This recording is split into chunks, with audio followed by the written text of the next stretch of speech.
IMF से किया है ना, उनको हमसे गीला यही है कि आप बार बार वादे करते हैं और कमिटमेंट पूरी नहीं करते। और इस बार उन्होंने हमसे पूरे अंगूठे लगवाए हैं कि आप जो कमिटमेंट पूरी करेंगे वो पूरी करेंगे।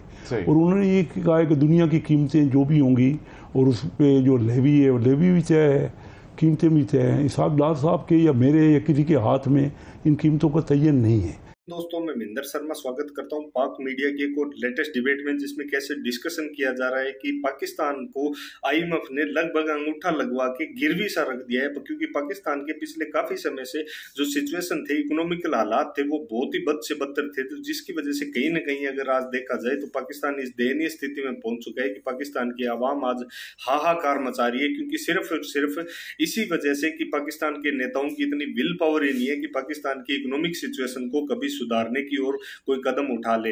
तो दूसरी तरफ आज कैसे IMF ने जो गिरवी रख लिया है, तो दूसरी तरफ पाकिस्तान में इमरान खान के समय एक नारा फेंका गया था, एक जुमला फेंका गया था और सीधा सीधा बोला गया था कि हमने रशिया के साथ डील कर ली और रशिया से हम सस्ता तेल ले आएंगे। वो सिर्फ और सिर्फ पाकिस्तान में सिर्फ और सिर्फ पॉलिटिकल हित साधने के लिए कुछ भी पाकिस्तानी नेता अनर्गल अनाप शनाप बयान दे देते हैं, उसी का एक अंश था, जिसका नतीजा पाकिस्तान की आवाम पिछले एक दो दिन पहले ही 20 रुपए पेट्रोल के रेट जो बढ़ाए गए हैं उसमें भुगतने के लिए लगभग तैयार हो चुकी है। तो कैसे आज पाकिस्तान की आवाम घुट घुट के मर रही है, इसी प्रकार के विश्लेषण और साथ में पाकिस्तान के इकोनॉमिक स्ट्रेटेजी जो बनती है उसके बारे में डिस्कशन किया गया है। तो पहले दोस्तों देखिए डिबेट, और उससे पहले मैं आपसे रिक्वेस्ट करूंगा, चैनल पे नए हैं तो चैनल को सबसे पहले सब्सक्राइब जरूर करें दोस्तों।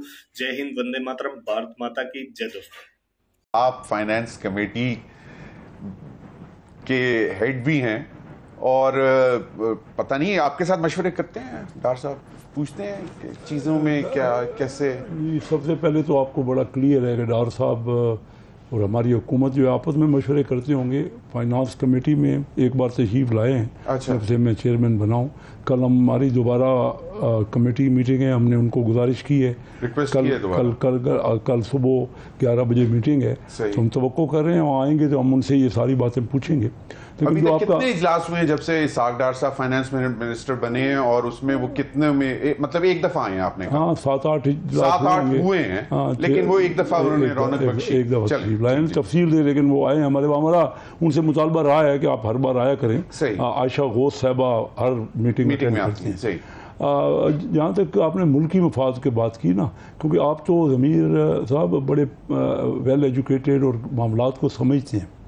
देखिए, हमने जो IMF से किया है ना, उनको हमसे गीला यही है कि आप बार बार वादे करते हैं और कमिटमेंट पूरी नहीं करते।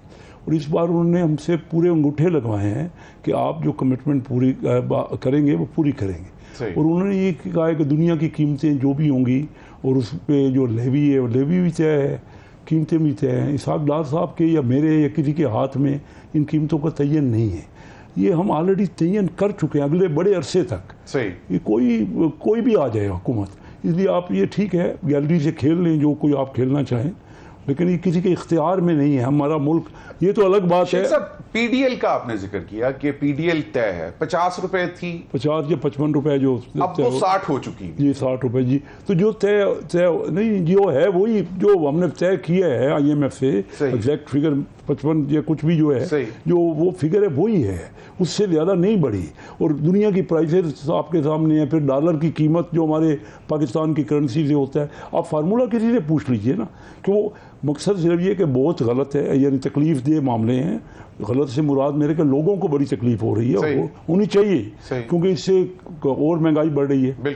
और जब आप जाएंगे मार्केट में किसी के पास भी, तो वो तो शिकायत करेगा ना। लेकिन ये देखिए, आप बल्कि अप्रिशिएट करें कि हमने जाते हुए, जैसे मैडम रुबीना खालिद ने बड़ी अच्छी बात की, मुझे बहुत अच्छा लगा।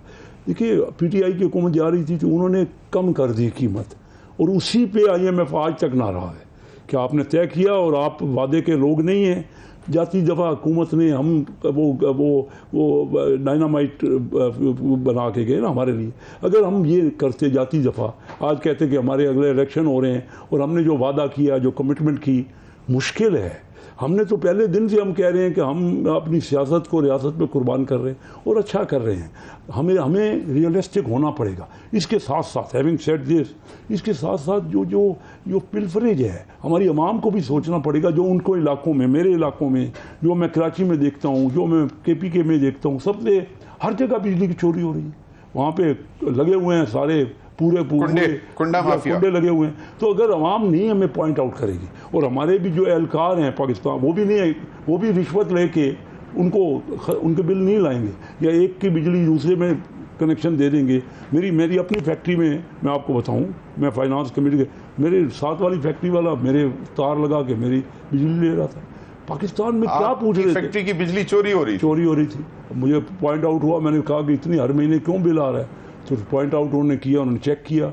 हमारे बंदे भी इन्वॉल्व होते हैं सब जगह। पाकिस्तान का एक सिस्टम ही ऐसा बन गया है। लेकिन शेख साहब, अभी मैं ब्रेक पे जाऊंगा। ब्रेक के बाद फिर एक और सवाल ये आता है कि जी एक बहुत शोर सुनाई दिया, एक अच्छी खबर थी और उसका बहुत शोर से बताया गया कि जी रूस से मायदा तय पा गया है और फिर जहाज भी लग गए कराची पोर्ट पर और तेल भी आ गया, रूसी तेल, जो कि मार्केट से बहुत सस्ता था। रूस से वो जो तेल है उसके ऊपर भी जरा बता दें तो फिर हम अगले मौजू की तरफ चलते हैं। अमीर, ये भी असल में हमारी आदत हो गई है कि हम आवाम को गलत बातें बताते हैं।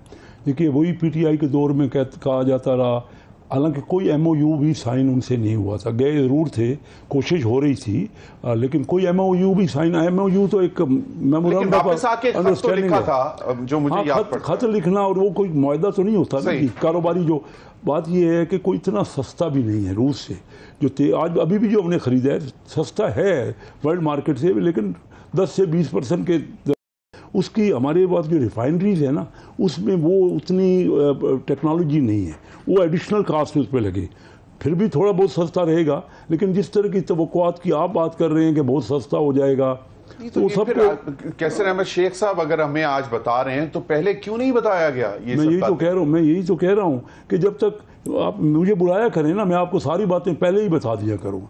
रियलिस्टिक बात करने का ना हमारे मीडिया में रहा है, ना हमारे पॉलिटिशियन में रहा है। जब तक हम सही बात नहीं बताएंगे आवाम को, लेकिन मैं कह रहा हूँ मतलब इतनी तवक्को नहीं रखनी चाहिए कि ज़मीन आसमान का फर्क पड़ जाएगा, नहीं रखनी चाहिए, एग्जैजरेट नहीं करना चाहिए। मैं आपको ये कहना चाह रहा हूँ 15 साल से हमारे यहाँ जमहूरियत है, 3 बड़ी पार्टियों को मौका मिला। 4 साल PTI को मिला, 5 साल पीपल पार्टी को मिला और 6 साल ये अगर ये भी ऐड कर दें तो आप हमारे मुस्लिम लीग को मिला। 15 साल पहले पाकिस्तान के लोगों का स्टैंडर्ड क्या था और आज क्या है। ये जमहूरियत की जो हम बातें इतनी कर रहे हैं, जब तक हम जमहूरियत में लोगों को रिजल्ट नहीं देंगे, बेहतरी की बातें नहीं करेंगे और आवाम को वाकई सहूलियात नहीं देंगे, हमने नहीं दी। और कम से कम सच तो बताएं ना। और कम से कम ये बताइए, मैं अपनी पार्टी की बात कर रहा हूँ, 16 महीने में शायद एक आध हमारी पार्टी की मीटिंग हुई हो। हम सब MNAs क्या करते हैं, कुछ क्या हमारा रोल क्या है? आप जो इलेक्ट करते हैं, जाता हूँ मैं अपने हल्के में, तनकीद तो मेरे ऊपर होती है ना कि आपने तेल महंगा कर दिया। आप पूछ रहे थे डार साहब ने आपसे कोई मशवरा किया? डार साहब हो सकता है अपनी कैबिनेट में मशवरा करते होंगे जरूर, लेकिन वो जितना भी मशवरा है कैबिनेट, क्यों हमारी पार्टियों में standing committee on finance means a lot, क्यों बीना साहब? मुझे एक बात मैं ऐड करना चाह रहा हूँ। एस्टैब्लिश बिजनेसमैन इकोनॉमी समझते हैं, तजारत समझते हैं। एक बात सिर्फ करना चाह रहा हूँ, देखिए तमाम चैम्बरों से मेरी फैमिली वाहिद फैमिली है पाकिस्तान की तारीख में। Karachi chamber of commerce industry से मैं वोट लेके बिजनेसमैन के प्रेसिडेंट रहा आज से 36 साल पहले। मेरा बेटा मरहूम लाहौर चैम्बर ऑफ कॉमर्स के बिजनेसमैन के वोट लेके बना। फिर मेरा first cousin Faisalabad chamber of commerce, तो हम बिजनेस के करीब हैं। फिर मैं महबूबुल हक ह्यूमन डेवलपमेंट सेंटर का इस वक्त भी उनकी वफात के बाद मैं उनको रिप्रेजेंट कर रहा हूँ, मैं प्रेसिडेंट हूँ। और फिर मेरा दिल ये था कि मैं डायरेक्ट लोगों के पास जाऊं, उस हाउस में जाऊं। शेख साहब, एक जमाने में ये महबूबुल हक जो ह्यूमन डेवलपमेंट सेंटर था, उनकी बहुत रिपोर्ट्स आया करती थी, अब नहीं हमें कुछ सुनने को नहीं। हम जब से वो उनका इंतकाल हुआ, वो ज्यादातर जो है ना ये लम्स यूनिवर्सिटी के रिसर्च छोड़ के गए, वहाँ भी कम होता है कि बिल्कुल जब वो हयात थे या उनकी वाइफ उनकी बेगम साहिबा थी तो बहुत आती थी, हर साल रिपोर्ट। मैं आपसे कहना ये चाह रहा हूँ कि मेरा शुरू से ही इस साइड पे रहा। 1980 में मैं चैम्बर ऑफ कॉमर्स के जो FBR की कमेटी है उसका चेयरमैन था।